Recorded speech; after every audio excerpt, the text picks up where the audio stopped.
नवरात्रों का पहला दिन है और जैसा हम सब जानते हैं ये जो 9 दिन होते हैं ये व्रत के दिन होते हैं, यानी कि फास्ट रखने के दिन। बहुत सारे लोग नवरात्रों का फास्ट करते हैं और फास्ट वैसे भी बहुत अच्छा है आपकी हेल्थ के लिए, क्योंकि जो फास्ट है वो आपको डिटॉक्स करता है। क्योंकि आप इन दिनों खाना कम खाते हैं, फल ज़्यादा खाते हैं, तो आपकी बॉडी को एक डेली रूटीन से थोड़ा सा आराम मिलता है। आपका जो शरीर है वो डिटॉक्स होता है, क्योंकि इन 9 दिनों आप अन्न भी नहीं खाते तो उससे भी आपकी बॉडी डिटॉक्स होती है। क्योंकि जो अन्न होता है यानी कि अनाज, स्पेशली गेहूं में ग्लूटेन होता है जो इन दिनों हम नहीं खाते, तो उससे भी आपकी बॉडी डिटॉक्स होती है, आप काफ़ी हल्का महसूस करते हैं। लेकिन मैंने देखा है कि बहुत सारे लोग फास्ट को फीस्ट की तरह लेते हैं, उसको एक इस तरह से एंजॉय किया जाता है कि ये एक इस तरह का समय है जब हम अपने खाने को तले भुने, पूड़ियाँ खाएं, खीर खाएं। वो जो है वो आपको थोड़ा सा नुकसान करता है। कैसे? जब आप खाना बहुत तलकर खाते हैं, यानी कि आप जब कुट्टू का आटा खाते हैं, कुट्टू की पूड़ी बनाते हैं, उसको आप खाते हैं आलू की सब्जी से जिसे आप देसी घी के साथ बना रहे हैं, तो वो बहुत ज़्यादा गरिष्ठ भोजन हो जाता है। यानी कि इस तरह का भोजन जो आपका डाइजेशन खराब कर देता है। और इसके साथ साथ आपको हमेशा यही लगता है कि क्योंकि आज हमारा व्रत है तो थोड़ी थोड़ी देर के बाद आप कुछ ना कुछ खाते रहते हैं। आप मिठाइयाँ ज़्यादा खाते हैं, आप ड्राई फ्रूट्स ज़्यादा खाते हैं। सवाक के जो चावल हैं उनको भी आप इस तरह से रोटी बनाई जाती है कि देसी घी का इस्तेमाल होता है। ये सब जो चीज़ें हैं ये आपको बहुत ज़्यादा भारीपन देती हैं, आपके डाइजेशन को ख़राब कर देती हैं। तो हमें क्या करना चाहिए, ये एक बहुत बड़ा सवाल है। क्योंकि हमने आपको ये तो बता दिया कि आप तला हुआ खाना ना खाएं, तो फिर सवाल ये उठता है कि क्या खाएं।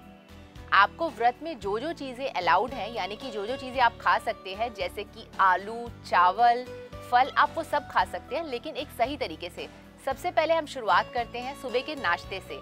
आप सुबह का नाश्ता शुरुआत कीजिए फल से और दूध से।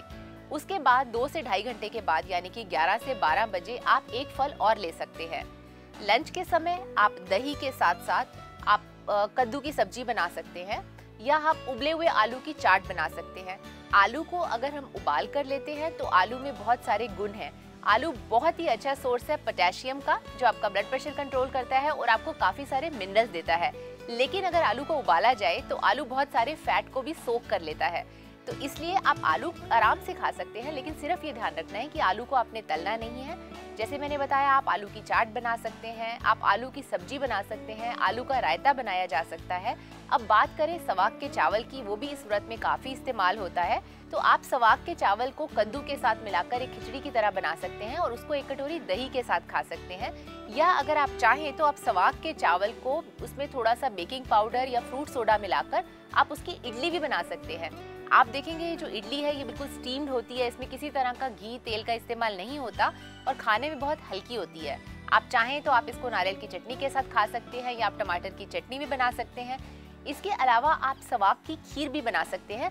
लेकिन सबसे ज़्यादा ध्यान देने वाली बात है कि जो आप खीर बना रहे हैं उसमें जो दूध इस्तेमाल हो रहा है वो सिंगल टोन या डबल टोन दूध होना चाहिए, यानी कि लो फैट दूध होना चाहिए।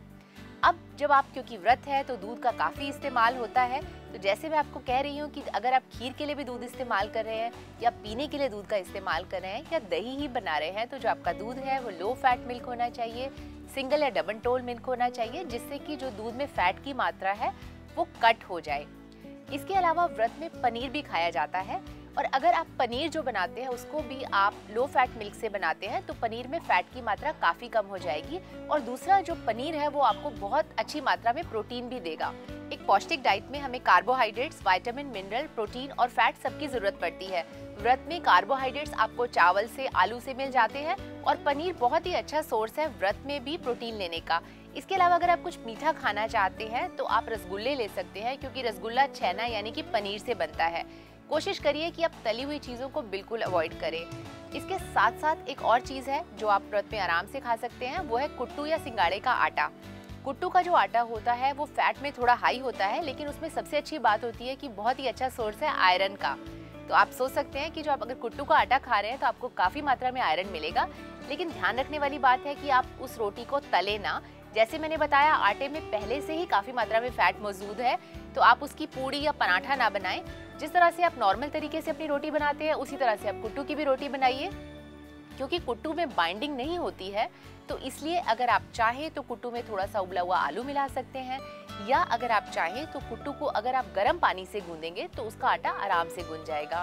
तो सबसे ज़्यादा ध्यान रखने वाली बात है कि अपने आप जो भी आटा लें, आप कुट्टू का आटा लें, सिंघाड़े का आटा लें या आप सवाक के चावल बनाएं, उनको तले ना, उसको एक हेल्दी तरीके से खाइए।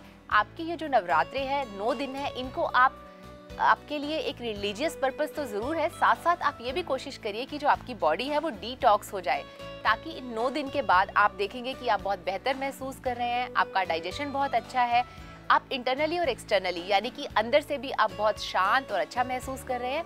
और उसी तरह से देखेंगे कि अगर आप अंदर से अच्छा महसूस करते हैं तो आपकी स्किन भी ग्लो करती है।